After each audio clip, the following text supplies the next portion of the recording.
ഇന്ന് നമ്മുടെ രാജ്യത്ത് ജനങ്ങളെ സംബന്ധിച്ചിടത്തോളം വളരെ സുപ്രധാനമായിട്ടുള്ള ഒരു ദിവസമാണ്. കാരണം north east, west Bengal, Assam, അതേപോലെ നമ്മുടെ സൗത്ത് സ്റ്റേറ്റ്സ് ആയിട്ടുള്ള തമിഴ്നാട്, കേരളം ഇവിടങ്ങളിലൊക്കെ ഈ വോട്ടെണ്ണൽ അല്ലെങ്കിൽ തിരഞ്ഞെടുപ്പ് ഫലം പ്രഖ്യാപിക്കാനിരിക്കുകയാണ്. അപ്പോൾ നിലവിൽ കേന്ദ്രം ഭരിക്കുന്നത് BJP ആണ്, NDA സഖ്യമാണ്. നിലവിൽ ഏതൊരു സംസ്ഥാനം, ഈവൻ നമ്മുടെ പഞ്ചായത്ത് ഇലക്ഷൻ, നിയമസഭ ഏതും ആയിക്കോട്ടെ, എല്ലാത്തിലും ഈ പറഞ്ഞ ഇന്ത്യ അലയൻസ് എന്ന് പറയുമ്പോൾ കേരളത്തിൽ കമ്മ്യൂണിസ്റ്റ്, കോൺഗ്രസ് രണ്ടും എതിർപക്ഷത്താണെന്നുണ്ടെങ്കിൽ രണ്ടും വിപരീതമായിട്ട് അല്ലെങ്കിൽ എതിർത്ത് നിൽക്കുന്ന സഖ്യമാണെന്നുണ്ടെങ്കിൽ പോലും അത് കേന്ദ്രത്തിൽ BJP എന്നുള്ള സർക്കാരിനെ എതിർക്കാൻ വേണ്ടിയിട്ട് കൈകോർക്കുന്ന ഒരു, അതേസമയത്ത് കേന്ദ്രത്തിലോട്ട് വരുമ്പോൾ ഈ പറഞ്ഞ CPM, DMK, അതേപോലെ TMC, കോൺഗ്രസ് സഖ്യങ്ങളെല്ലാം ചേർന്നുകൊണ്ട് ഒരുമിച്ച് നിൽക്കുന്ന ഒരു പ്രവണതയാണ് കാണുന്നത്. അപ്പോൾ ഈ ഒരു ഇലക്ഷനിൽ നോർത്ത് ഈസ്റ്റിനെ സംബന്ധിച്ചിടത്തോളം മൂന്നാം തവണയും ഹിമന്ത ബിശ്വ അദ്ദേഹം തന്നെയായിരിക്കും ചീഫ് മിനിസ്റ്ററായിട്ട് വരാൻ പോകുന്നതാണെന്ന് എനിക്ക് തോന്നുന്നത്. അതേസമയം വെസ്റ്റ് ബംഗാളിൽ TMC, തൃണമൂൽ കോൺഗ്രസിന്റെ മമതാ ബാനർജി അവര് പടിയിറങ്ങാൻ പോവുകയാണ്. അങ്ങനെ തന്നെയായിരിക്കും. ഓൾമോസ്റ്റ് ഇപ്പോൾ ഉച്ചയാവുന്നുള്ളൂ, 12 മണി ആവുന്നുള്ളൂ, വൈകിട്ട് വരെ നമുക്ക് സമയമുണ്ട്. അപ്പോൾ എന്ത് തന്നെയാണെന്നുണ്ടെങ്കിലും മോസ്റ്റ്ലി BJPക്ക് ഇപ്പോൾ അവിടെ 140-150 മുകളിൽ സീറ്റ് ലീഡിങ്ങിലാണ് പോയിക്കൊണ്ടിരിക്കുന്നത്. അപ്പോൾ അവിടെ BJP ഗവൺമെന്റ് വരാനുള്ള സാധ്യതയാണ് കാണുന്നത്. അതേപോലെ സൗത്ത് സ്റ്റേറ്റ്സ് ആയിട്ടുള്ള തമിഴ്നാട്, കർണാടക, തമിഴ്നാട്ടിൽ DMK സ്റ്റാലിൻ ഗവൺമെന്റും പടിയിറങ്ങാൻ പോവുകയാണ്. അപ്പോൾ TVK, വിജയുടെ മുന്നണിയായിട്ട് TVK അവർ 100-something സീറ്റുകളിൽ ലീഡ് ചെയ്തുകൊണ്ടിരിക്കുകയാണ്. പിന്നെ ADMK ഉണ്ട്. അപ്പോൾ ഈ മൂന്ന് കക്ഷികൾ ആർക്ക് കൈ കൊടുക്കും എന്നുള്ളത് നമുക്ക് കണ്ടറിയാം. അപ്പോൾ എന്ത് തന്നെയാണെന്നുണ്ടെങ്കിലും ADMK TVKയുടെ പക്ഷത്തായിരിക്കാം എന്നാണ് എനിക്ക് തോന്നുന്നത്. സ്റ്റാലിൻ ഗവൺമെന്റ് കാണിച്ചു കൂട്ടിയ അനീതിക്കെതിരെ ഉള്ള ഒരു തക്കതായിട്ടുള്ള മറുപടി എന്ന് എനിക്ക് പറയാൻ പറ്റുള്ളൂ. ഏത് ഗവൺമെന്റ് വന്നു കഴിഞ്ഞാലും കണക്ക് തന്നെയാണ്. ഇപ്പോൾ വിജയ് അധികാരത്തിലോട്ട് വരുവാണെന്നുണ്ടെങ്കിൽ അവരുടെ ഫസ്റ്റ് ടേം ആണ്. അപ്പോൾ അതിൽ എങ്ങനെയൊക്കെ അവർ കാര്യങ്ങൾ മുന്നോട്ടേക്ക് കൊണ്ടുപോകും, ഭരണ മികവ് എന്തുമാത്രം ഉണ്ടാവുന്നൊക്കെ നമുക്ക് കണ്ടറിയാൻ പറ്റും. ഈ തമിഴ്നാട് ഇലക്ഷന്റെ പറ്റി പറയുകയാണെന്നുണ്ടെങ്കിൽ ദളപതി വിജയ് അദ്ദേഹം വന്നതിന് ശേഷം ഇങ്ങനൊരു റോക്ക് ആൻഡ് റോൾ അല്ല, ഇങ്ങനൊരു അട്ടിമറി വിജയ സാധ്യത ഉണ്ടാവുമെന്ന് എനിക്ക് ഒരിക്കലും ഞാൻ ചിന്തിച്ചിട്ടില്ല. ഇതിനു മുന്നേ ആന്ധ്രാപ്രദേശ് ഇലക്ഷൻ വന്ന് നോക്കുകയാണെന്നുണ്ടെങ്കിൽ അവിടെ ജനസേന പാർട്ടിയുടെ നമ്മളെ പവൻ കല്യാൺ, അദ്ദേഹം NDA അലയൻസിൽ നിൽക്കുന്ന ഒരാളാണ്. അപ്പോൾ അവിടെ ഒരു YSR കോൺഗ്രസിന്റെ ജഗൻമോഹൻ റെഡ്ഡിക്കെതിരെ ഒരു അപ്രതീക്ഷിത നീക്കം ഉണ്ടായിരുന്നു. അതിനെ തുടർന്നാണ് YSR കോൺഗ്രസ് അവിടെ പൊട്ടി. ഈ പറഞ്ഞ NDA സഖ്യത്തിലുള്ള ആൾക്കാർ കൂടെ അവിടെ എന്ത് ചെയ്ത ഒരു ഭരണം രൂപീകരിച്ചത്. തമിഴ്നാട്ടിൽ ആർക്ക് കൈ ചേർക്കും എന്നുള്ളത് നമുക്ക് കണ്ടറിയാം. ഇനി കേരളത്തിലെ കാര്യം പറയുകയാണെന്നുണ്ടെങ്കിൽ കഴിഞ്ഞ 2 തവണകളായിട്ട് LDF ഭരണമായിരുന്നു. അത് മൂന്നാം തവണ ഒരു കൺസിക്യൂട്ടീവ് ആയിട്ടുള്ള 3rd time in A raw അത് നടക്കില്ല എന്ന് ഉറപ്പായിരിക്കുന്നു. അപ്പോൾ ഏകദേശം 100-something സീറ്റുകളിൽ കോൺഗ്രസ് ഇപ്പോൾ നിലവിൽ ലീഡ് ചെയ്തുകൊണ്ടിരിക്കുകയാണ്. സമയം 11 മണി ആവുന്നുള്ളൂ, 11 മണി. അപ്പോൾ LDFന്റെ ഈവൻ ചീഫ് മിനിസ്റ്റർ ആയിരിക്കെ പിണറായി വിജയൻ അദ്ദേഹം പോലും ഇപ്പം പിന്നിലാണെന്നാണ് അറിയാൻ കഴിഞ്ഞത്. മട്ടന്നൂര്, തലശ്ശേരി, കൂത്തുപറമ്പ് ഈ മണ്ഡലങ്ങളിലൊക്കെ CPMന് ലീഡുണ്ട്, LDFന് ലീഡുണ്ട്.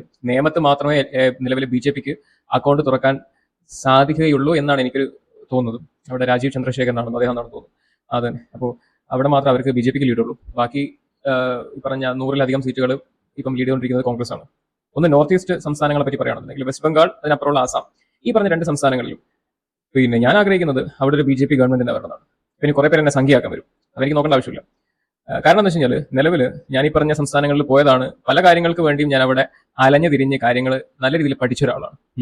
അപ്പോൾ ഈ നോർത്ത് ഈസ്റ്റ് ഇപ്പം ത്രിപുര, അതിന്റെ മുകളിൽ മിസോറാം, അതിന്റെ മുകളിൽ മേഘാലയ, അസം, ഇപ്പം മണിപ്പൂർ, നാഗാലാൻഡ്, അരുണാചൽ പ്രദേശ്, സിക്കിം, ഈ പറഞ്ഞ പ്രദേശങ്ങളിലൊക്കെ ശരിക്കും നമ്മുടെ 7 സിസ്റ്റേഴ്സ് അല്ലെങ്കിൽ നമ്മുടെ ഈ 7 സിസ്റ്റേഴ്സ് അതിനെ പ്രൊട്ടക്ട് ചെയ്യേണ്ട ആവശ്യകത നമ്മൾ ഓരോ ഇന്ത്യക്കാരുടെയാണ്. കാരണം അവിടെ തൊട്ട് മുകളിൽ ചൈന കീഴടക്കി വെച്ചിരിക്കുന്ന ഈ പറഞ്ഞ ടിബറ്റൻ ഏരിയകളും, തൊട്ടിപ്പുറം മ്യാൻമാർ, ബർമ, അതിന് താഴോട്ടേക്കാണെന്നുണ്ടെങ്കിൽ ഈ പറഞ്ഞ നമുക്ക് എപ്പോഴും ഒരു ത്രെറ്റ് തന്നെയാണ് ഇവരൊക്കെ.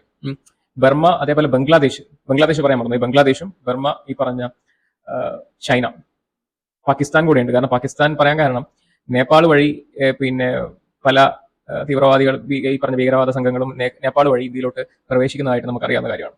ഈ നോർത്ത് ഈസ്റ്റ് സംസ്ഥാനങ്ങളായിട്ടുള്ള മേൽപ്പറഞ്ഞവയെല്ലാം അവരുടെയൊക്കെ ഈ പറഞ്ഞ സംസ്ഥാനങ്ങളുടെ ഭരണം ആരുടെ കയ്യിലിരിക്കുന്നു എന്നതിനെ അടിസ്ഥാനത്തിലാണ് നമ്മുടെ രാജ്യസുരക്ഷ നിൽക്കുന്നത്. കാരണം വെസ്റ്റ് ബംഗാളിന്റെ കാര്യം പറയുകയാണെന്നുണ്ടെങ്കിൽ ഈ മമതാ ബാനർജി തീർത്തും ഒരു പ്രോ ഇസ്ലാമിക് അല്ലെങ്കിൽ ഇസ്ലാമിസ്റ്റ് കാൻഡിഡേറ്റ് തന്നെയാണ്. തീർത്തും ഈ വോട്ട് ബാങ്ക് പൊളിറ്റിക്സിന്, ഈ മൈനോറിറ്റി അപ്പീസ്മെന്റ് കാണിച്ച്, ഈ ന്യൂനപക്ഷ ഈ വോട്ട് ബാങ്ക് പൊളിറ്റിക്സ് കാണിച്ച് അത് തലക്ക് പിടിച്ച ഒരു തള്ള, അങ്ങനെ തന്നെ പറയാം. കാരണം അവർക്ക് പറയുന്ന കാര്യങ്ങളിലോ അല്ലെ ചെയ്യുന്ന കാര്യങ്ങളോ യാതൊരു ബോധവുമില്ല.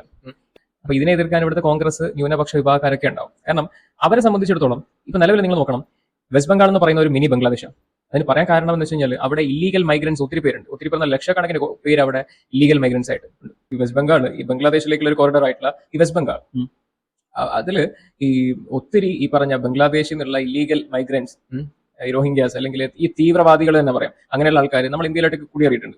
അതിന് ഉദാഹരണമാണ് ഇപ്പൊ നമ്മളിപ്പോൾ നോക്കുകയാണെന്നുണ്ടെങ്കിൽ മഹാരാഷ്ട്രയിലും ഗുജറാത്തിലും അതുപോലെ ബാംഗ്ലൂരു, കർണാടക, കേരളത്തിൽ പെരുമ്പാവൂർ എന്ന് പറഞ്ഞിട്ട് എല്ലാ ഒട്ടുമിക്ക സ്ഥലങ്ങളിലെല്ലാം ഓൾ ഓവർ ദ കൺട്രി ഇപ്പോൾ ഈ പറഞ്ഞ ഇല്ലീഗൽ മൈഗ്രൻസ് കുടിയേറിയിട്ടുണ്ട്, പാർക്കുന്നുണ്ട്. അപ്പോൾ പലരും ചോദിക്കും എന്തുകൊണ്ട് BJP സർക്കാരിന് അല്ലെങ്കിൽ ഡിഫൻസ് സംവിധാനങ്ങൾക്കൊന്നും ഇവരെ പിടിക്കാൻ കഴിയുന്നില്ല, അല്ലെങ്കിൽ എന്തുകൊണ്ട് തിരിച്ചയക്കാൻ കഴിയുന്നില്ല എന്നുള്ള ചോദ്യമുണ്ട്. അല്ലെങ്കിൽ മുന്നേ ജമ്മു കാശ്മീരിനൊക്കെ ഉള്ളതുപോലെ കേന്ദ്രഭരണം ആക്കണം.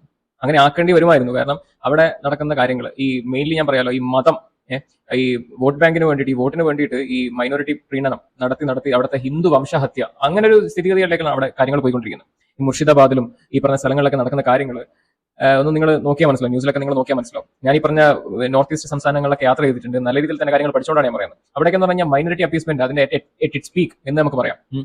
ഞാനിത് പറയുമ്പോൾ എന്നെ ആൾക്കാർ സംഖ്യയാക്കാനും അല്ലെങ്കിൽ ഒരു വർഗീയവാദി എന്നൊക്കെ പറഞ്ഞ ഒരു ലേബല് ചുമത്തി എന്നെ ഒറ്റപ്പെടുത്താൻ ശ്രമിക്കും. അതാണ് നടക്കുന്നത്. കാരണം നമ്മുടെ രാജ്യത്ത് നടക്കുന്നത് മൈനോറിറ്റി ഈ വോട്ട് ബാങ്ക് പൊളിറ്റിക്സ് ആണ്. കാരണം ഈ കേരളത്തിൽ ഞാനൊരു കാര്യം പറയാം. കേരളത്തിൽ പിന്നെ ഇപ്പം കോൺഗ്രസ് ഭരണം വരുവാണെന്നുണ്ടെങ്കിൽ ഞാനൊരിക്കലും CPM LDF സർക്കാരിന്റെ ഭരണത്തോട് ഒരിക്കലും ഞാൻ ഒത്തുപോകുന്ന ഒരാളല്ല. ബട്ട് ഞാനൊരു കാര്യം പറയാം, അത്ര മികവുള്ള ഒരു ഭരണമായിരുന്നില്ല. കാരണം അത്രയധികം ക്രൈംസ് അല്ലെങ്കിൽ ക്രിമിനൽ ആക്ടിവിറ്റീസ്, ഈ പറഞ്ഞ അഴിമതി അത്രയധികം ഉണ്ടായിട്ടുണ്ട് നമ്മുടെ കേരളത്തിൽ. അപ്പോൾ ഞാൻ ഈ LDF സർക്കാരിനെ സപ്പോർട്ട് ചെയ്യുന്ന ഒരാളൊന്നുമല്ല, കോൺഗ്രസിനെയും അല്ല. എന്തായാലും BJPക്ക് ഇവിടെ ഭരണത്തിൽ വരാനുള്ള യാതൊരു സാധ്യതയും ഞാൻ കാണുന്നില്ല കേരളത്തിൽ. കോൺഗ്രസ് വന്നാലുള്ള പ്രശ്നം ഈ vote bank politics, minority politics, minority appeasement, അതങ്ങനെ ആയിരിക്കും. ഇപ്പൊ തന്നെ ഈ തെരഞ്ഞെടുപ്പ് വേളയിൽ ഈ വോട്ടെണ്ണൽ പോലും ആരംഭിച്ചില്ല.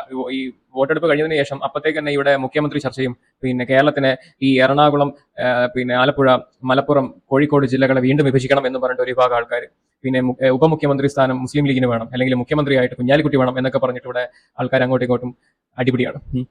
ഇതെല്ലാം ഇതിനെല്ലാം ബേസ് റിലീജിയൻ.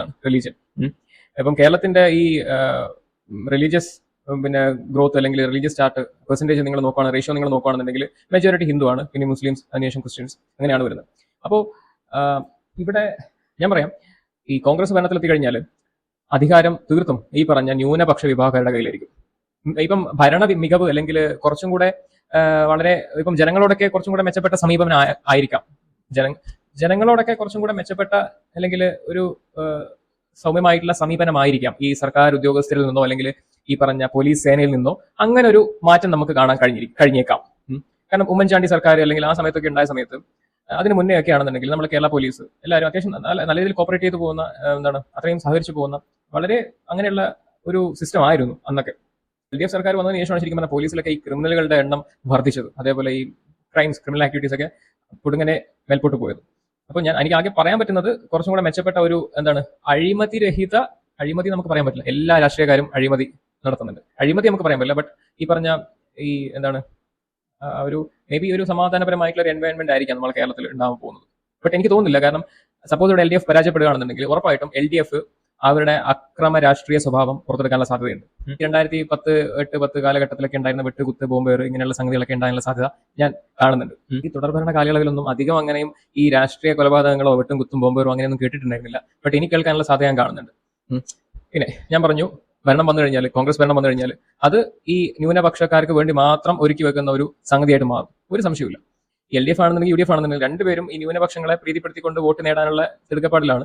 ബട്ട് അതിൽ കുറച്ച് കൂടുതലായിട്ട് നിൽക്കുന്നത് UDF തന്നെയാണ്. കാരണം UDF എന്ന് പറഞ്ഞാൽ പിന്നെ ഇന്ത്യൻ നാഷണൽ കോൺഗ്രസിന്റെ ഇന്ത്യ സഖ്യത്തിലുള്ള ഈ രാഹുൽ ഗാന്ധിയുടെ പിന്മുറക്കാരായിട്ടുള്ള ആൾക്കാർ. ചരിത്രം പഠിച്ചു കഴിഞ്ഞാൽ എനിക്ക് രാഹുൽ ഗാന്ധി എന്ന് എനിക്ക് വിളിക്കാൻ തോന്നില്ല, രാഹുൽ ഖണ്ഡി എന്ന് മാത്രമേ എനിക്ക് പറയാൻ സാധിക്കുന്നുള്ളൂ. അപ്പം ഇയാളും ഇയാളുടെ പിന്മുറക്കാരും കാണിച്ച നെറികേടുകളും അല്ലെങ്കിൽ ഇതുവരെ നമ്മുടെ രാജ്യത്തിന് ഉണ്ടാക്കി തന്ന നേട്ടവും കോട്ടവും ഒക്കെ ഞാൻ നല്ല വിശദമായിട്ട് ഞാൻ പഠിച്ചിട്ടുണ്ട്. ഇനിയിപ്പോൾ കുറെ പേര് പറയും ഇത് മറ്റേ ഷാഗയുടെ വാട്സ്ആപ്പ് ഗ്രൂപ്പിൽ നിന്ന് പഠിച്ചതായിരിക്കും അല്ലേ എന്നൊക്കെ പറഞ്ഞിട്ട് കുറെ പേര് എന്റെ നെഞ്ചത്തോട്ടേക്ക് വരാൻ വരും. എനിക്ക് മനസ്സിലായില്ല. നമ്മളൊരു കാര്യം പറയുമ്പോൾ, ഒരു ഫാക്ട് നമ്മൾ തുറന്നു വെച്ച് സംസാരിക്കുമ്പോൾ എന്തിനാ ആൾക്കാർ ഈ സംഘി കുങ്കി എന്ന് പറഞ്ഞിട്ട് നമ്മുടെ നെഞ്ചത്തോട്ടേക്ക് വരുന്നത് എനിക്ക് മനസ്സിലായില്ല.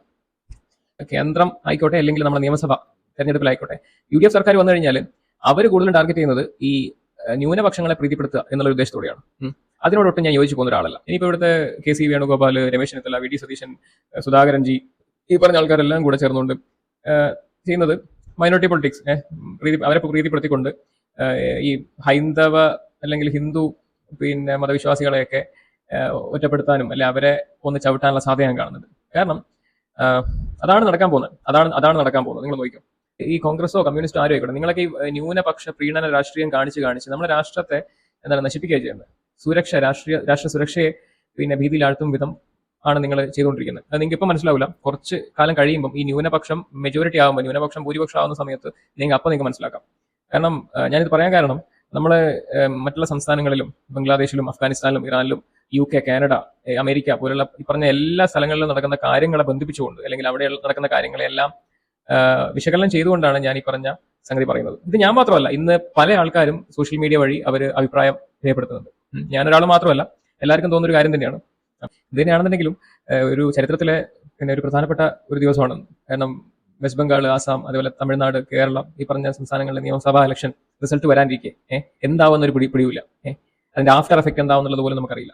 കണ്ടറിയാം. നമ്മുടെ കേരളത്തിലെ കാര്യം പറയുകയാണെന്നുണ്ടെങ്കിൽ ഇന്ന് വൈകിട്ടാകുമ്പോഴത്തേക്ക് എവിടെയൊക്കെ ബോംബ് ആർക്കൊക്കെ കുത്തേൽക്കും എന്നുള്ളത് നമുക്ക് കണ്ടറിയാം. ഞാൻ പോലും എന്റെ സ്ഥലം നമ്മുടെ കണ്ണൂർ ജില്ലയിലായിട്ട് പോലും എനിക്കിപ്പം പുറത്തേക്ക് പോകണമെന്നുണ്ടെങ്കിൽ കുഴപ്പമില്ല. ബട്ട് എപ്പോഴാണ് നമ്മുടെ കാലിന്റെ ചുവട്ടിൽ നിന്ന് ബോംബ് നമുക്ക് പറയാൻ പറ്റില്ല. കാരണം അങ്ങനെയാണ്. നമ്മൾ ഈ അടുത്ത് ഇന്നലെ പോലും ഞാൻ തലശ്ശേരി പോയ സമയത്ത് ഗുണ്ടില്ല, ഇത്ര വലിയ ഗുണ്ട്, ചരട് കെട്ടി വലിച്ച ഗുണ്ട്, അതാണ് ഈ ചിലവന്മാര് പൊട്ടിക്കുന്നത്. അപ്പൊ വീഡിയോ എടുക്കുന്ന സമയത്ത് അവന്മാർ തടഞ്ഞു, വീഡിയോ എടുക്കണ്ടെന്ന് പറഞ്ഞു. കാരണം അത് പോലീസുകാർക്ക്, കാരണം ഇലക്ഷൻ റിസൾട്ട് വരാനിരിക്കെ അതിന്റെ തൊട്ട് തലേ ദിവസം ഈ പറഞ്ഞ വലിയ ഗുണ്ടാണ് അവർ പൊട്ടിക്കുന്നത്. അത് തീർത്തും തെറ്റായിട്ടുള്ള ഒരു കാര്യമാണ്. പോലീസുകാർക്ക് പിടിച്ചു കൊണ്ടാവുന്ന കേസുകളുള്ളൂ. അപ്പോൾ നമ്മുടെ നാട്ടിലൊക്കെ മുക്കിന് മൂലക്ക് ഈ മതിൽക്കെട്ടുകൾക്കുള്ളിലൊക്കെ ഈ ചാക്കിലും അല്ലെങ്കിൽ ബക്കറ്റിലും പാത്രങ്ങളിലൊക്കെ ആയിട്ട് ഈ പറഞ്ഞ ബോംബ് ശേഖരം ഉണ്ടാവും. എവിടെയാണ്, എങ്ങനെയാണ്, എപ്പോഴാണ് പൊട്ടുന്നത് നമുക്ക് പറയാൻ പറ്റില്ല. ഇനി എന്തൊക്കെ നമ്മുടെ ചുറ്റിൽ നടക്കും എന്നുള്ളത് നമുക്ക് കണ്ടറിയാം.